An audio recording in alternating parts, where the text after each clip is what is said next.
was, I don't think it's been here for a year. I complained about it. You find a babysitter today? Yeah, grandma's over there. Comment?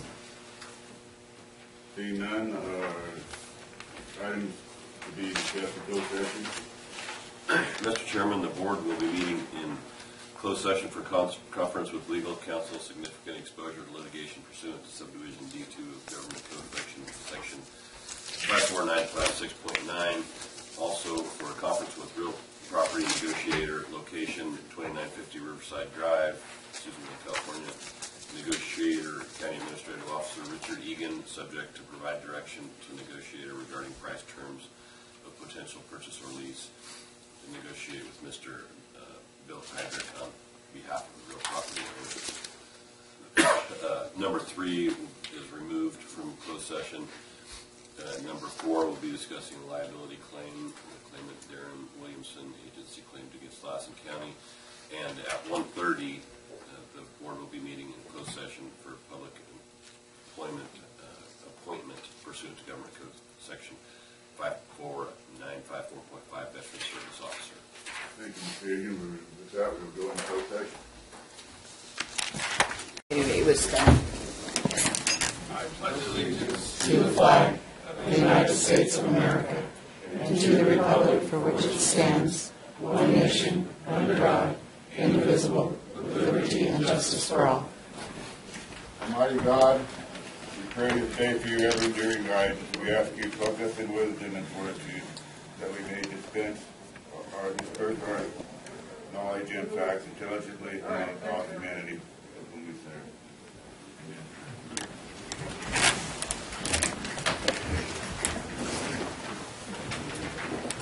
Okay,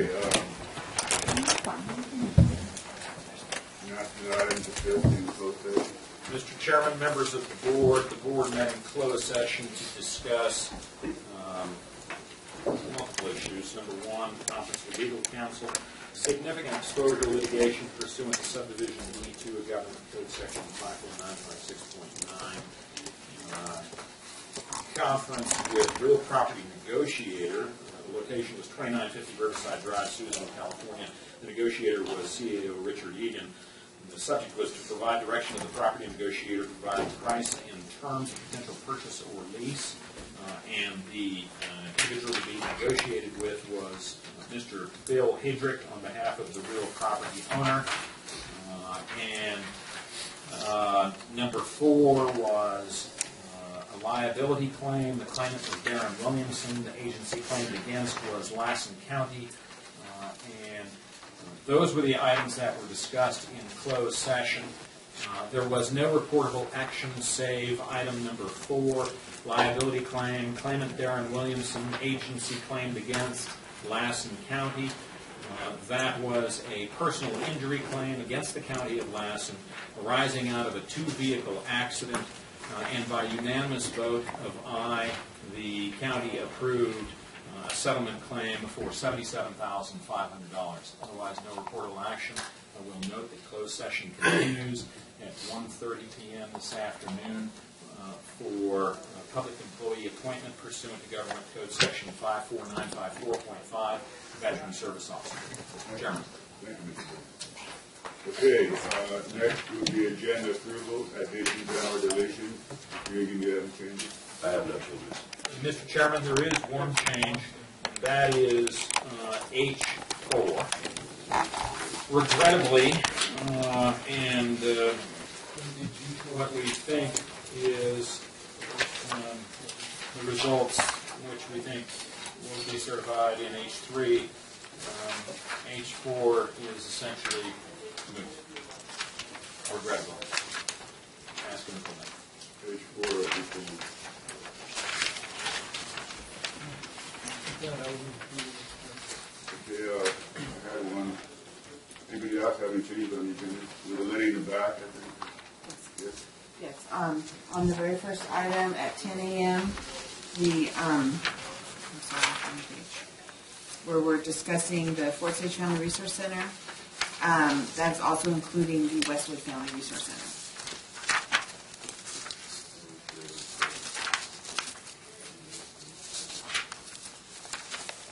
Can you make that change? We don't have an agenda that we do information regarding the Westwood. Consequently, folks didn't necessarily know that we were going to talk about the Westwood, and they need to have fair notice that we're going to be talking about that one, and so they didn't know to show. Well, we are here. We did. What's here? Understand? We turned in all the information. You should have something for the Westwood One Stop as well. And Communities United for Children and Families is one organization that has the Fort Ridge Family Resource Center as well as the Westwood Family Resource Center. There is a brochure attached to that. But it doesn't have any Under G1. Well, the letter that's submitted does have both of their signatures on it, Yeah. so it's a joint thing. So it's a matter of titles rather than content. Okay. I mean, everything was submitted as both. I guess it just wasn't on the agenda slip that way, so I'll defer to. Yeah, it's not about whether they're not prepared to make their presentation. It's about whether people that might be interested in the Westwood One Stop knew to be here today as a member of the public by looking at the agenda to know that it was going to be on. And I regret that it wasn't calendared. I don't know the reason. It's just occurring to us here and now. And I'm not trying to stymie your effort to make a joint presentation. Please hope you don't take it that way. Not at all. People have a right to know. Make it in public comment. Not at all. In public comment, thank you, Ms. Spencer, is a perfectly appropriate place to make that comment or make those statements if you'd like. Thank you. Let's do it public comment. That's a perfectly good solution. Thank you. Okay, with that, any other additions in relation to the changes in the motion? Again, if not, I have a motion to approve. You got a motion. Second. We have a motion, second. Any more discussion? All in favor, say aye. Aye. Opposed, say no. Ayes have it. Okay, we'll move on to public comment. First one I have is Ms. Lunan.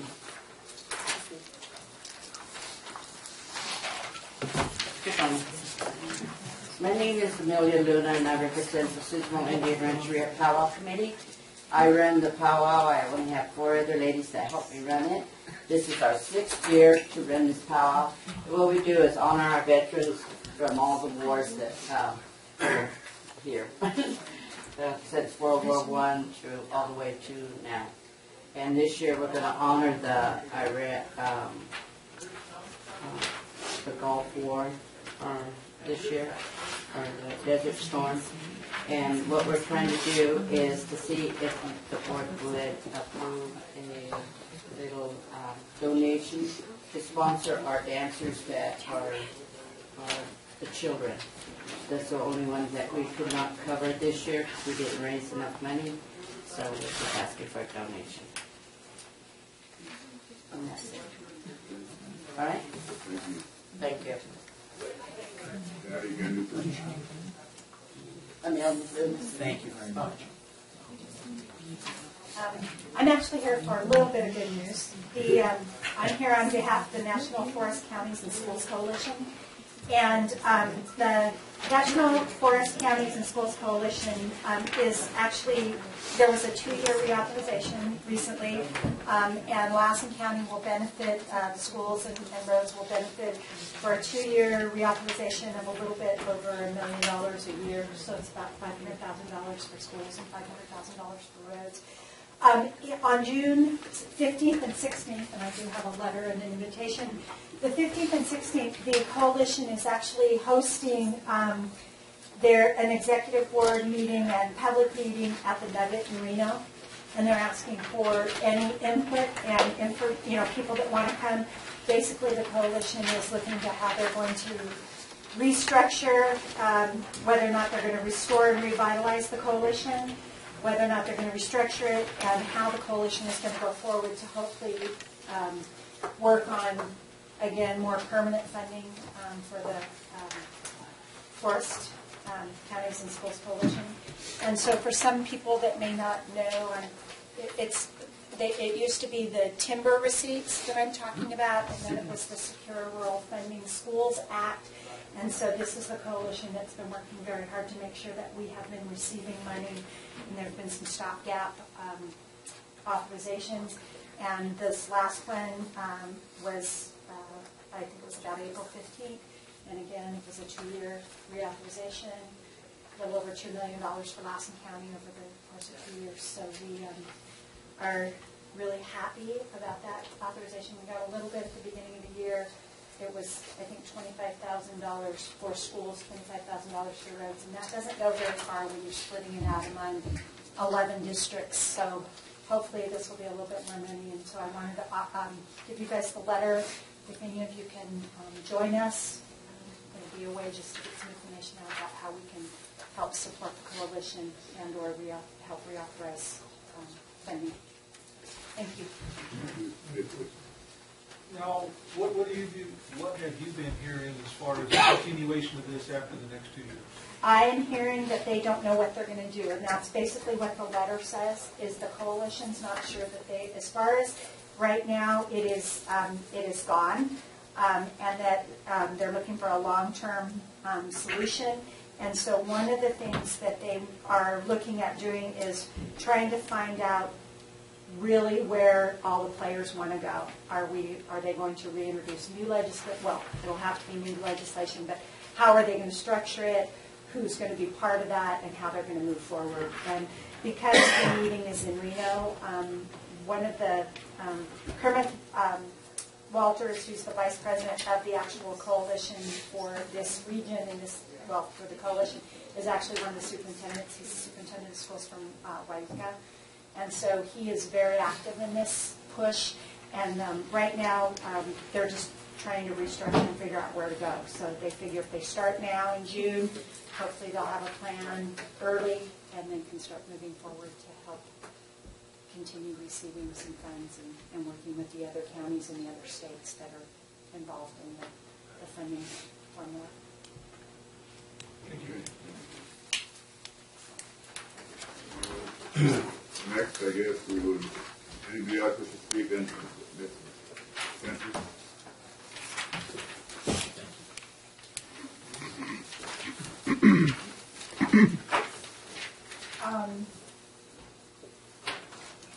This one I'm sorry, but I'm a little, I can usually come up and do a presentation and sit down. This one is personal.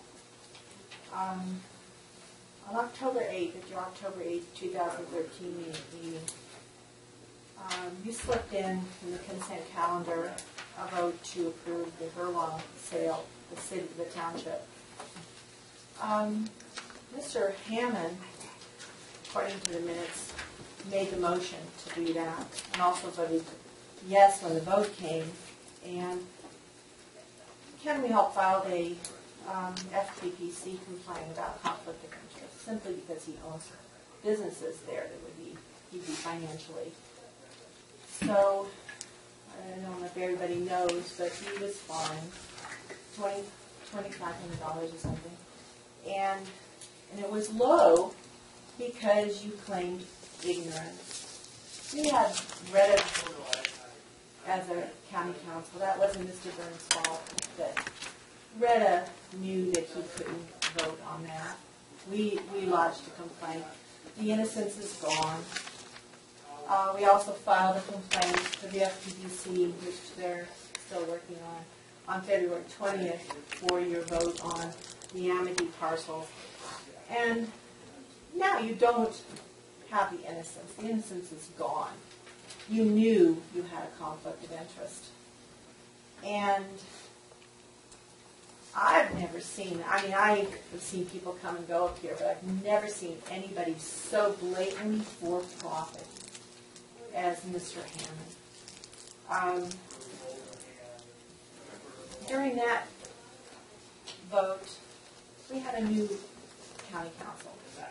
This county council also sat and did nothing. And Mr. Pyle's comment was, it's up to Mr. Hammond whether or not he wants to break the law. And I remember that, Bob.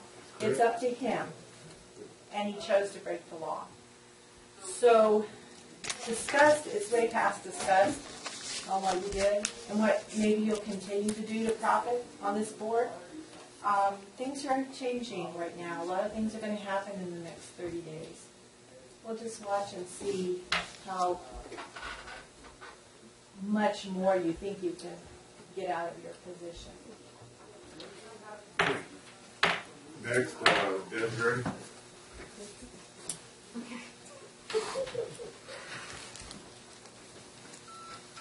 Sorry, I got left off again. That's okay. I'm the director of the Family Resource Center in Westwood, and I'm sorry to see that our agenda item wasn't labeled quite how we had hoped. But since we are the same organization, Communities United for Children and Families, and that is listed on the agenda beneath the Family Resource Center for SAGE, I will be coming up here to speak with Janice a little further about what we're asking for today, but I just wanted to start by thanking you for your support so far in our Family Resource Centers. We've been going for years. I've been there for 6 now, but we've really appreciated the support so far, but we're seeking additional support so that we can grow as an organization and continue to provide the really important services that we provide in the outlying communities of Lassen County. So with that said, I just wanted to say that, and hopefully Janice and I can come up here and give you some evidence of the things that we do and why we deserve that additional funding. Thank you, Desiree. Thank you. Anybody else wish to speak before we move on? Seeing none, then we'll move on to board member reports. Set up with Supervisor Chapman. Thank you, Mr. Chairman. I'd like to start off with we had the request under public comment for the support of the powwow. And last year, I had been in years past, but last year we actually spent 2 days, parts of 2 days, and it was a fabulous opportunity. And if the last time this coming weekend, I highly recommend going and taking it in. Paramount video and it's pretty cool. So I'd like to allocate, if I could, out of my discretionary fund, $250 to their effort to them bring the funding gap that they have, and hopefully bring in some for the children. That sounds like you do have little kids out for the kids. It's multi-generational and it's multicultural, so they're very inviting to have it. It's held in the pavilion there. We do the auction, livestock auction. It's a great venue for it. And yesterday was the Transportation Commission, and I think Aaron covered the meeting because the chairman was absent.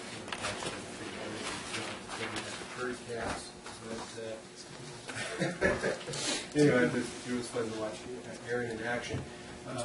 One thing I just want to bring to the board's attention, I'd like to spend more time talking with maybe Mr. Egan, we can frame it and bring it back.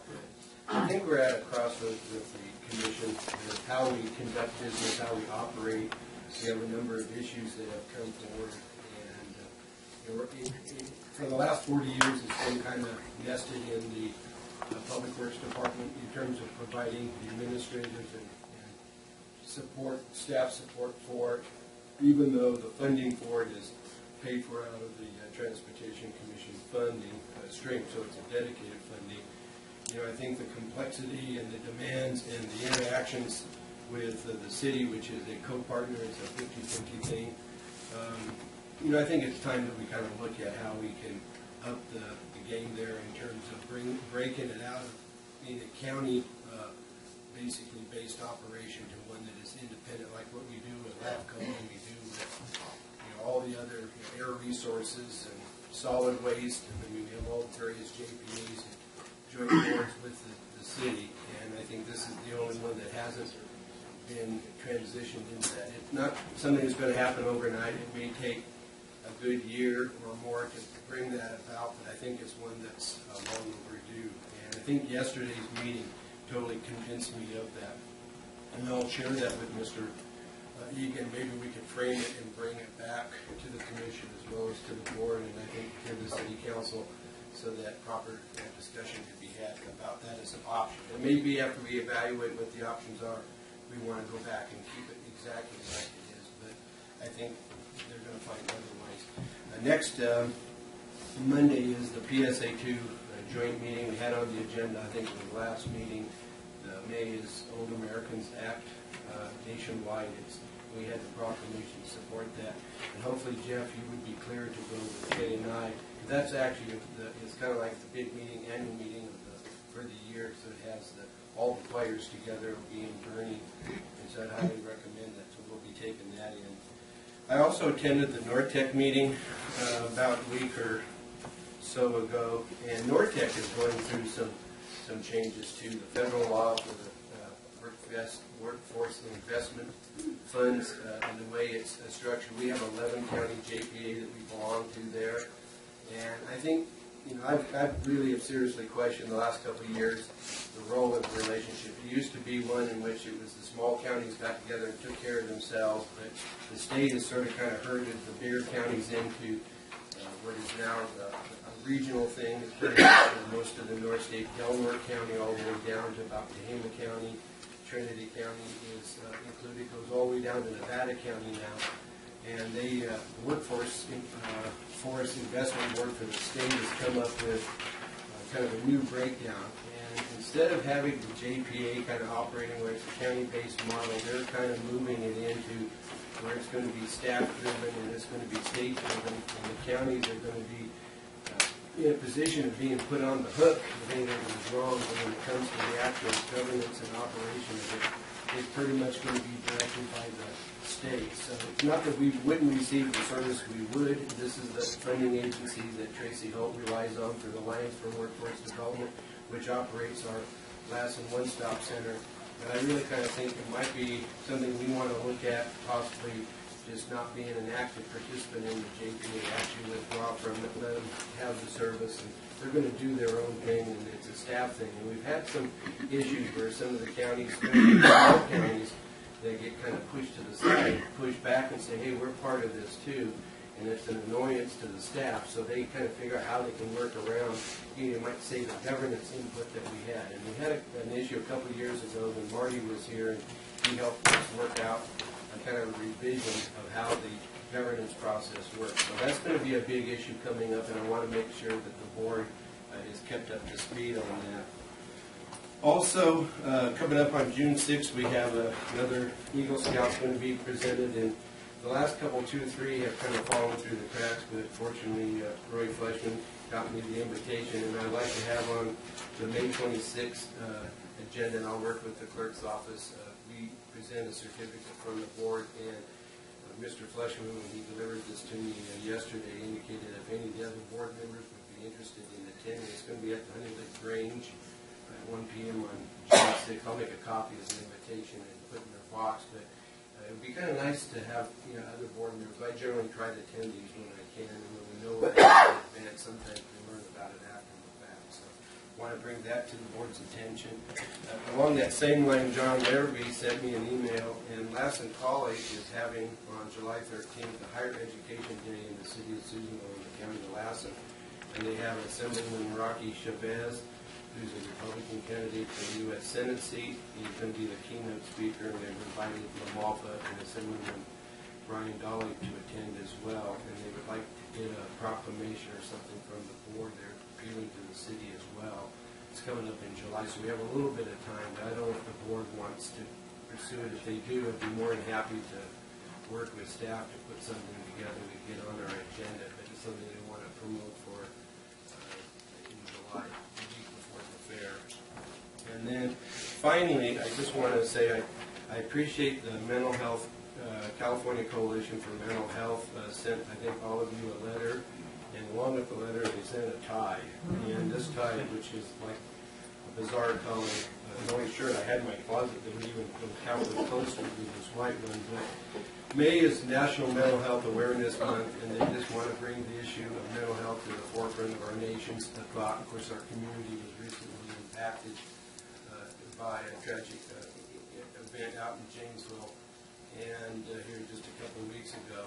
It really does drive home the fact that all of us are touched by the effects of mental health. And serving on the Behavioral Health Advisory Board, which met last night, and I was not able to make it there. We had every intention to be there with the tide. May's on it. We also have, show them your scarf. The women got scarves and the men got ties. And so I just want to say next week or sometime before the end of May, I hope all you guys will wear your tie. You didn't get yours? Okay, well, in your mail, you'll find that. So anyway, I just want to point out that I think it's something that we as a county have been actively involved in, and hopefully we can continue to promote the importance of our mental health and of all of our citizens. That's all I had, Mr. Thank you, Jim. Supervisor Hall. Yes, thank you, Mr. Chairman. I too would like to designate $500 out of the discretionary funds for Susanville Indian Rancheria for their powwow from, I think it was the youth dancers, whatever Mr. has requested for. I'd also like to designate $500 to the Lassen County Search and Rescue. And I'd also like to thank everybody for showing up at our last meeting up in Big Valley. I know it was quite a drive, and everybody appreciated you guys making the effort to have the meeting up there in Big Valley. You know that drive. I'm aware of it. Tried that. I feel it. Had the transportation meeting with Jim yesterday, and I think his idea has some merit. There was some disconnection on a couple of issues we had yesterday, and I think the way things are going now with the state and their requirements and their mandates, that there needs to be coordination and collaboration, and it really wasn't exhibited yesterday. And then to tie into what Patricia was talking about earlier with the Secure Rules and Funding Act, I think it just further drives home our need to continue to work with the Forest Service and BLM on these actual timber receipts, because I think the secure rural school funding is a thing of the past in 2 years, and I think we need to be ahead of the curve and be working with these guys to use the actual timber receipts and kind of have to move away from some of the stewardship, which is going to be a challenge in a lot of issues. But we need to have the actual timber receipts to keep our funding for our schools. And I think we need to be ahead of the curve on that. So with that, that's all I have. Thank you, Supervisor Hammond. I too would like to donate some discretionary money to the Fort Sage Family Resource Center, $1,000, and to the DARE program in Hurlock, $500. And I'd like to address this FBPC thing just for a minute. I intend on sitting down with Sam Williams Wednesday and giving him a full report of what happened, and it'll come out in next week's paper, and that's how we're going to handle that. That's all I have. Thank you, Supervisor Hempel. I want to announce, again, I didn't announce that in paper, that June 19th, we're having a Memorial Steak Fry dinner in honor of Dr. Minert and his passing. It's being sponsored by myself and the Janesville Town Council. We'll be at the Janesville Park from 5 to 8. That's a Friday evening. Tickets are available at Margie's Artisan Coffee. I also have tickets, and I want to agree with Jim on the transportation. We need to do something there. That was pretty much Jeff, what's the date again for the volunteer? June 19th, Friday the 19th. Okay, that's it. Good. I would like to designate $500 of my discretionary funds to the Westwood Family Resource Center. With that, we'll move on to our 10 o'clock item, Fort Sage Family Resource Center.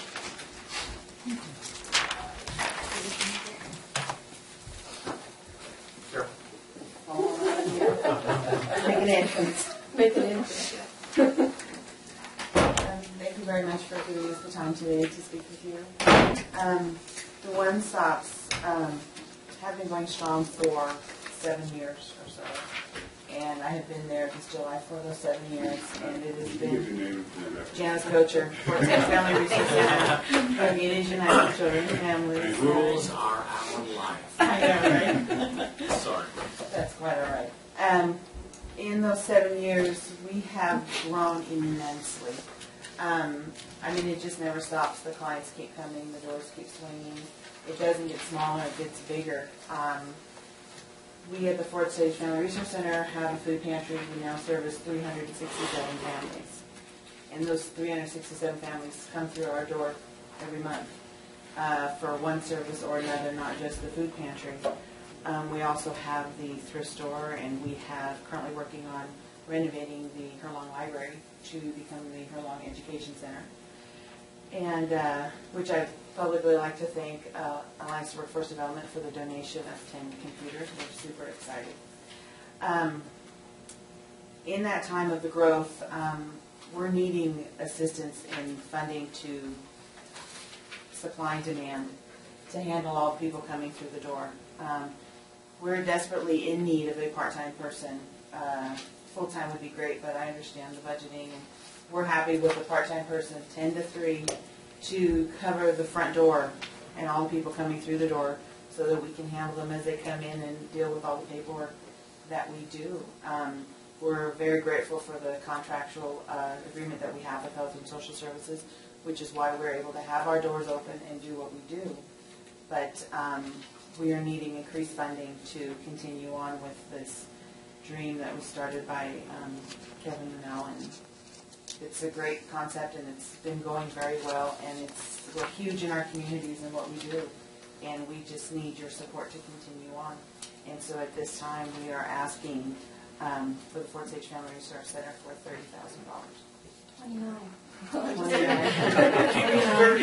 Keep it at 30.